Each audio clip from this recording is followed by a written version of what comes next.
made you change? Diba?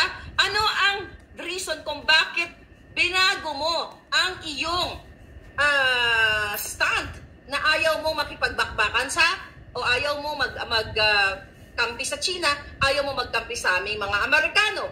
Bakit yun ang sagutin mo sa taong bayan? Bakit bigla-bigla kang nagbago? What is the deal? Yan ang sagutin mo sa taong bayan. Para ang deal daw, yung asset nila sa Amerika. Ang ginawa ni Duterte, temporary lamang. Yun daw eh. Dealing nila yung ano ni Marcos sa Amerika eh. Tapos tu tekan je button on, produk Mo sa taong bayang sinayupa ka. Ang ginawa ni Duterte, temporary lamang. At dahil nasa power ka ngayong hinayupa ka, dahil sa pakikipagsabwatan ninyo sa Smart Magic, signed affidavit yan ni Atty. Glenn Chong na dinaya nyo ang halalan 2022, na kailangan nyo rin panagutan sa taong bayan, nasa mga kamay mo kung itutuloy mo ba yung diplomatic strategies na ginawa ni Duterte na iset aside muna ang mga disputed chuba-chuchu para hindi magkaroon ng kaguluhan o pagdugo-dugo o pagbawian ng juhay ang mga kawawang mga bruskong-brusko nating mga kababayan. Not only that, lahat kayo. Temporary solution that you can continue or stop. You have the power, Joang.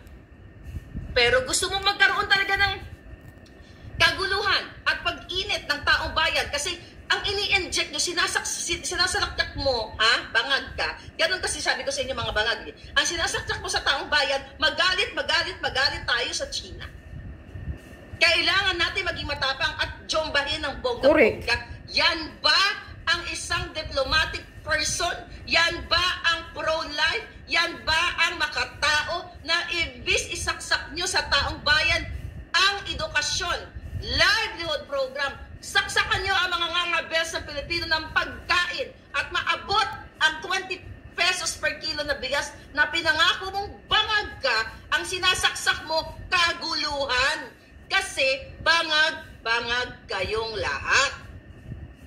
Gago kayo. Diba? Katapang-tapang mo nung ano yung charger ko? Ba't na, ano to? Wala nga sa matino na pag-iisip si Kuting eh. Yung, okay, dahil nga. Yun nga daw yun eh. Wala sa tamang Pa-charge naman, ano. baka nagbiblink-blink ka, baka biniblink-blink ni Satanas. Okay? Ayun, charge siya. Okay, good. Ngayon, mga kababayan. Sabi pa ni Henayupak Kuting. Okay. Sabi ni Kuting hapon to, hindi ko maintindihan.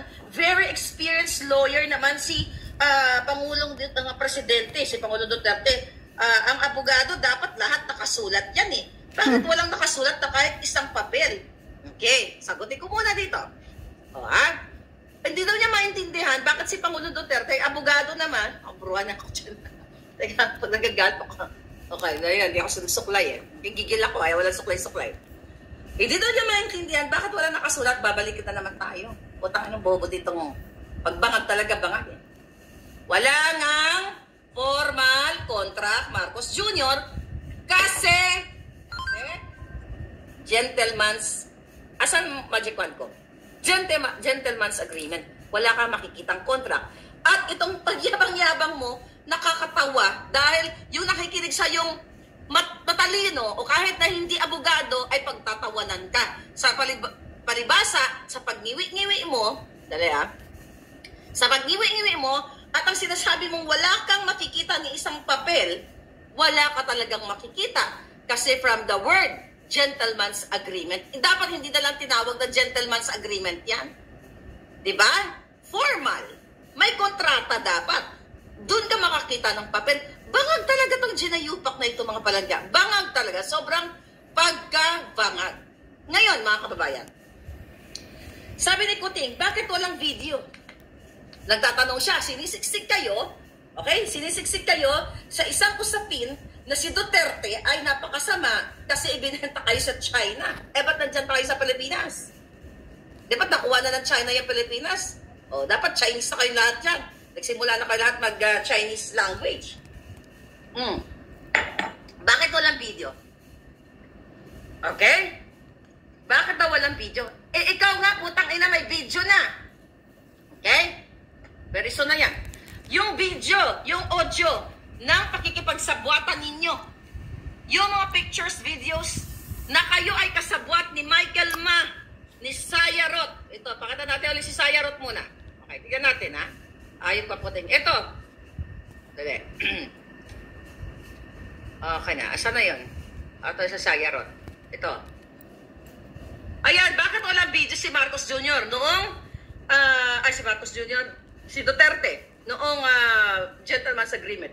Ikaw, Jutang Jininaka, andyan kayo ni Martin Romualdez, si Lisa Panas, ayan, yan may picture na isinaman nyo ang isang nagmamanufacture ng pulburon.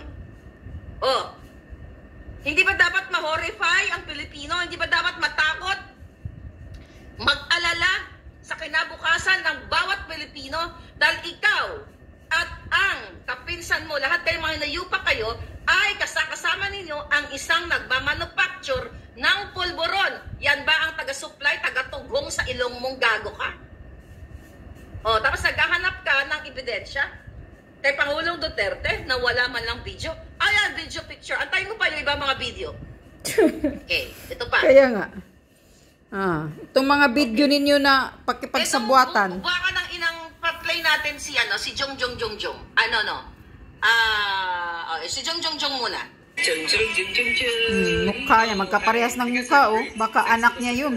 Si Michael Ma. Thank you very much. Sama-sama tayo. Babagong muli. Okay. Nakita niya? Ayan. Ayan, gusto mo ng ebidensya? Ebidensya na yung Michael Ma na yan na pinangalan ng smuggler na supposedly may hearing noong January 29 of 2023, pinigil mong Jutang Jimenez ka.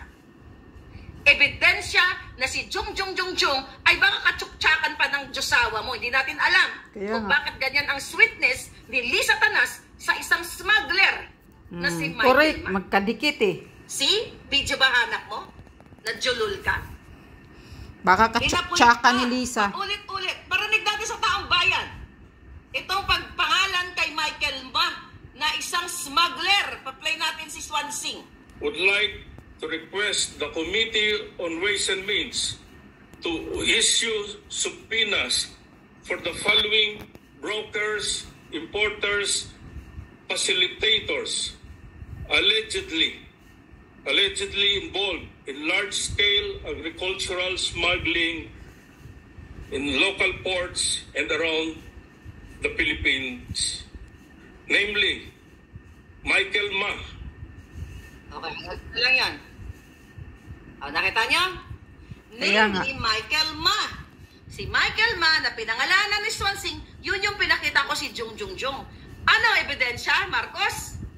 Apply natin ngayon nang umattend si Michael Ma sa Chinese Embassy noong June of 2023. Okay, ito, play natin. Special Envoy of the President to China, Mr. Michael Ma. Oh. Yan ang ebidensya.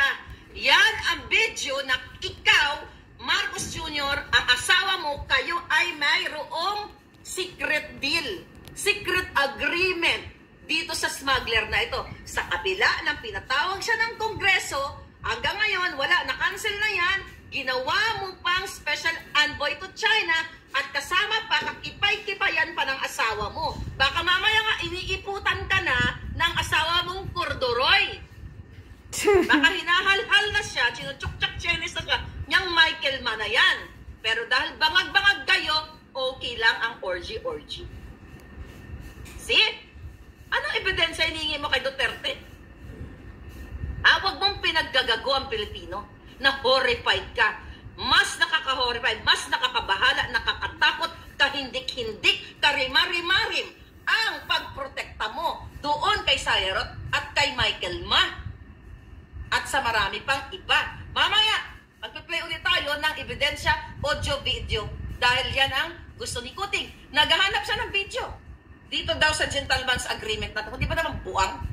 Bangag, in my mind. Sabi niya, in my mind, no, sa akin lang, mayroon talaga. Oh my God, hindi ganyan ang matino. Kahit ikaw ay isang presidente ng kumpanya, hindi mo sasabihin na, in my mind, mayroong agreement. If you are giving an opinion, pwedeng, sa tingin ko, masarap yung niluluto mo. kahit hindi ko pa natikman, I can see, I can feel, sa amoy pa lang, sa tingin ko, okay, in my mind, in my heart, masarap yung adobo na yan. Pero yung sasabihin mo, in my mind, sigurado ako merong kontrata, buwang ka, bangag lang ang magsabi niya. Kasi wala kang tangible evidence, wala kang legal basis sa pinagngangawa mo kasi bangag-bangag ka. Sabi pa ng Pungha, bakit walang announcement? Nothing. Bakit kung gusto nilang isekreto, sabi niya, ito, listen to this mga kababayan. This is, statement ni Kuting. Bakit kung gusto nilang isekreto, bakit hindi nila sinabi sa amin? Grabe talaga. Intindihin nyo. Grabe talaga kabangag kay Pidong mga statement ni bakit daw kung gusto ng Marcos sekreto nila, Jr. ni Pangulong Duterte, bakit hindi nila sinabi sa amin? Pag-usapan natin yung wordings lang niya, no? yung sentence lang niya. Bakit kung gusto nilang isikreto, bakit hindi nila sinasabi sa amin? Ito ang gusto nga isikreto, ba't sasabihin sa'yo? Kaya nga. Bangag! Diba? Sikreto nga. Sikreto na sabihin gago. ko kay Ras o kay Yingli, kay sino pa ba? Garden, sabihin ko, isisikreto ko, sasabihin ko ba sa'yo? Gusto ko nga isikreto ba't ko sasabihin sa'yo? Kundi ka ba naman, nagdagot lang ko. Bakit kung gusto nila isikreto? Panoorin ito yung transcription nito mga palaga. Pinagsaga ko ito isulat kagabi dahil mag-vlog tayo. Kaya bangag-bangad na ako, napagod ako the whole day. Sabi ko ngayon lang tayo mag-vlog. Okay, bakit hindi nila sinabi sa amin? Kung sabi niya,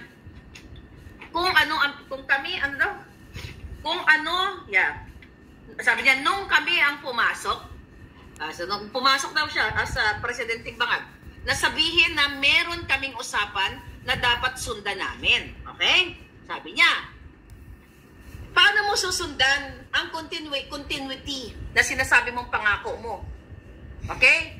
Paano mo susundan dahil ang inatupag niyong mag-asawa, kayong pamilya ay ang pagnanakaw at ang pagpuproteksyon sa mga polboronic, ang pagsisingil ng mga bribe sa mga posisyon, ang pag-a-appoint ng mga jejemonyong mga kasabwat ni Lisa sa pagkamkam ng bayan. Paano ka magkakaroon ng agreemento o not agreement ng pakikipag-usap kay Pangulong Duterte na ituloy ito kung ano man ang pinag-usapan dahil ang intensyon mo ay makipag-usap kung paano makuha ang inyong yaman. Correct. Nakaw na yaman. Nakaw na yaman. Kung paano magpanalo sa loto every other day o every day o kung pwede nga lang minuto. Ever had a blunt pencil kill your creativity? Not Sira anymore. ulo ka talaga, Kuting. May talsik ka. With a permanent point on Lazada. Paltik. Minuto, ang inatupag ni Lisa, mangolekta sa Okada, kumolekta ng 150 million. Doon pa yon last year, 2022.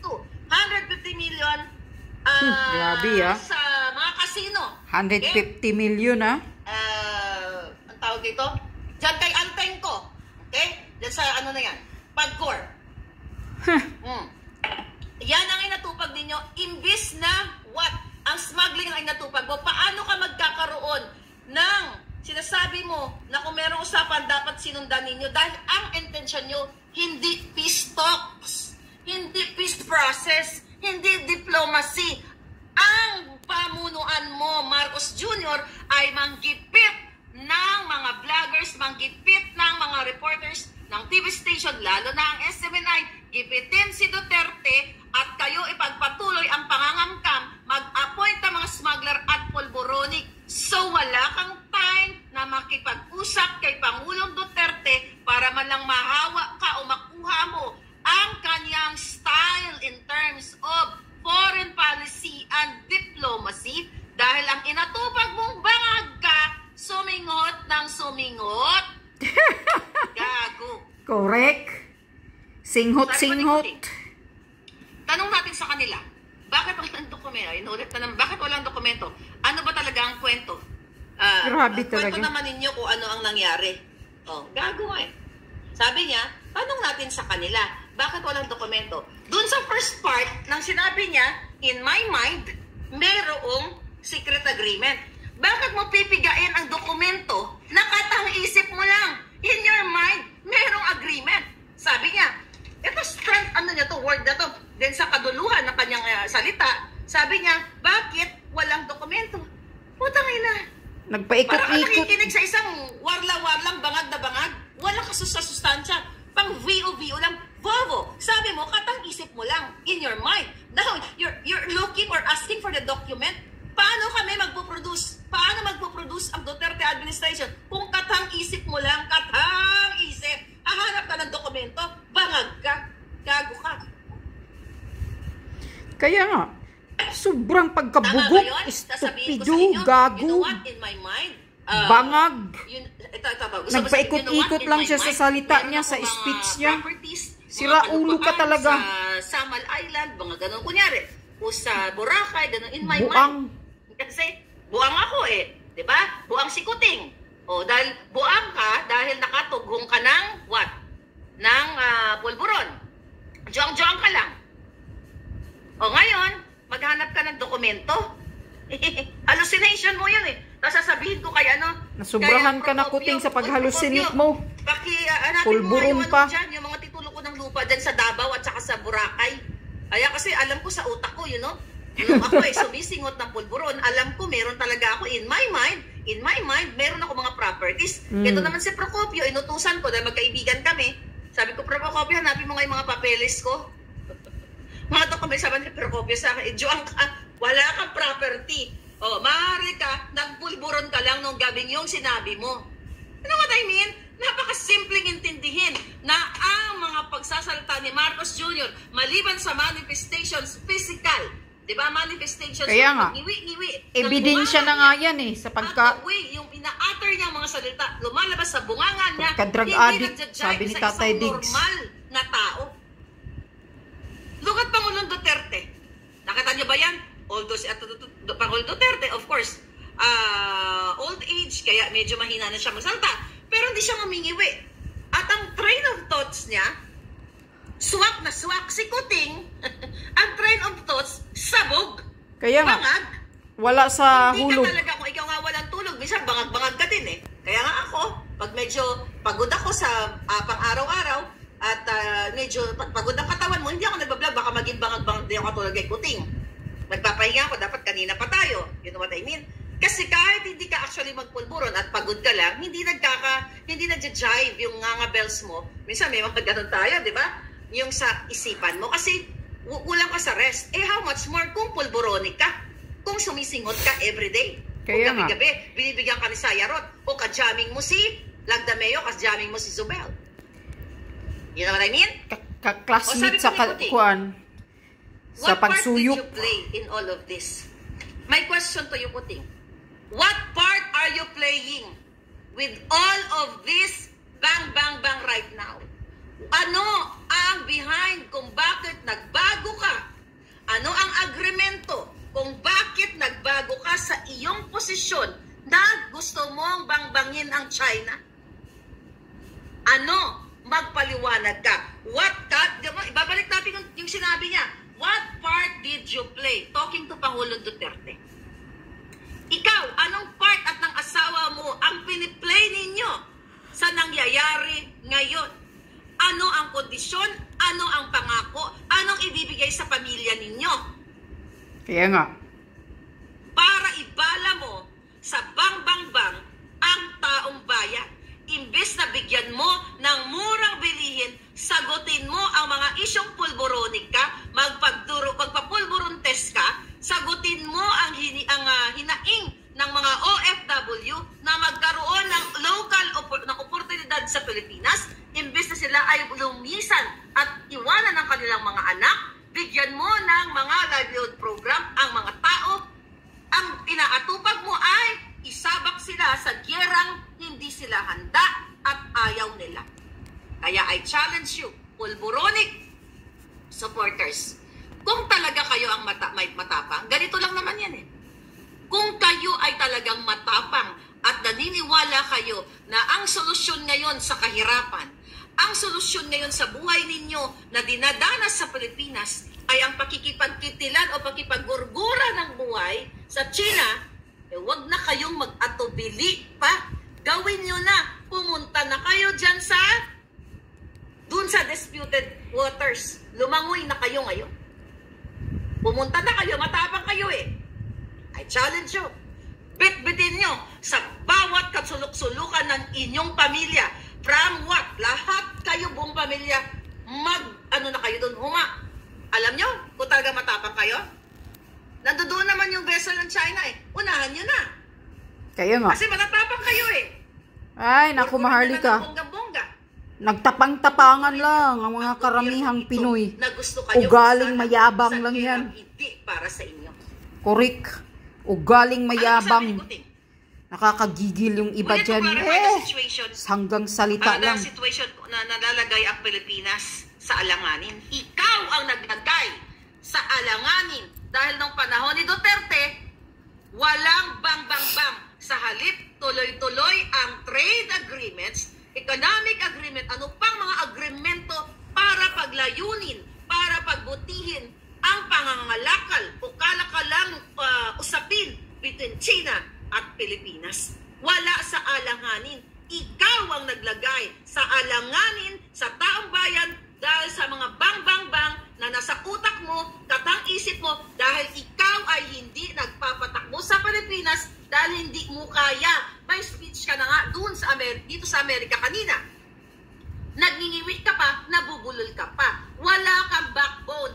Mismo ang kamag-anak mo before the campaign ang nagsabi, I think if I remember right, Michael Kiyon, na ikaw ay walang backbone because your backbone is Lisa Panas. Ibig sabihin, hindi ikaw ang decision maker. Hindi ikaw ang nagpapatakbo sa Pilipinas dahil binibigyan ka lang ni Lisa ng pulburon, pirma-pirma ka ng humangka. Kaya naman, ang mga kinabukasan ng Pilipino at ang mga pagkikidnap sa mga kabataan, katulad na nga lang, ulit-ulitin ko, ay namamayagpag, ay nakipagsabwatan kayo dahil bangag ka, hinahayaan mo lang ang asawa mo at ikaw, kasabwat ka dito, ginagamit ang power para kidnapin ang minor de edad na mga bata sa Turkey. At yan ay may ebidensya na si Lisa, si Chua, ang mga kasabwat niya ay mga maiitim, madidilim at mga illegal na mga tao. Ang kanilang mga ginagawa, illegal lahat. May ebidensya yan. Nasa UN na yan. Nasa human rights na yan. Antay-antayin ninyo, mga kababayan. The people should know. Alam nyo na ngayon, pero maraming solid evidence dyan. Solid, hard evidence na magpapakita sa inyo na si Marcos Jr., si Lisa Marcos, ay promotor ng kidnapping. Kidnapping, ulit-ulitin ko. Kaya kong tayuan sa korte. Yan, kahit sa UN magpunta tayo, Lisa. Dahil alam na ng UN at ng FBI na ikaw ay sangkot sa kidnapping. Nireport kita, gago kay. Teka lang, mga palangga. At pa hindi nag-ano to. Pang nilalamon ni Lisa yung yung kuryente dito. Iatay. Wah, sana. Okay, ngayon. Ano mga to? Palagiging. Ayaw ma-charge. Okay? Ngayon, ano pa sabi ni Kuting? Sabi ni Kuting, paano mo gagawin ang tama kung hindi mo, alam? Okay, paano nga? Okay. Paano mo gagawin ang tama kung hindi mo alam? Meron palang secret deal doon sa tabi. Sabi niya.